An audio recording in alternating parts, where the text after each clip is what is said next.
Сәлем достар, біз бүгін тауық етінен шашлик жасайтын боламыз. Ең алдымен маринатын дайындап аламыз. Оған 1 стакан сүт, яғни 200 мл, және де 1 стакан сұйық май. Оның үстіне 2 ас қасық паприка және де 2 ас қасық қызыл бұрышымызды саламыз. Бұл бізде 3,5 кг тауық қанатына арналған рецепт. Және де бұны өздеріңіз 2 кг қылып азайтып жасасаңыздар да болады, немесе одан көп етіп жасасаңыздар да болады. Енді үстіне 2 ас қасық тұзымызды саламыз. Және де 2,5 ас қасық томат саламыз.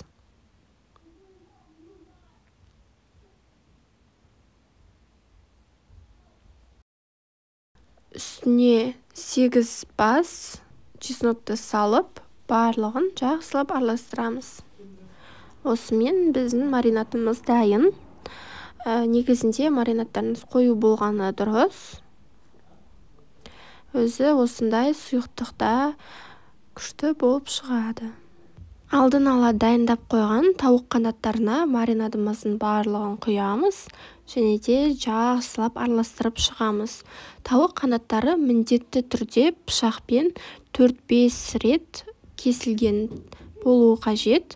Сол кезде маринадтарыңыз жақсы сіңеді. Осымен біздің маринадымыз дайын. Енді қапағын жауып 12 сағат холодильникке қоямыз.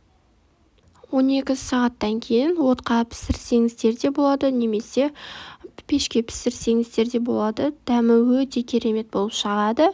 Міндетті түрде осы рецептпен жасап көріңіздер, ас болсын. Видео ұнаған болса, лайк басуды ұмытпаңыздар.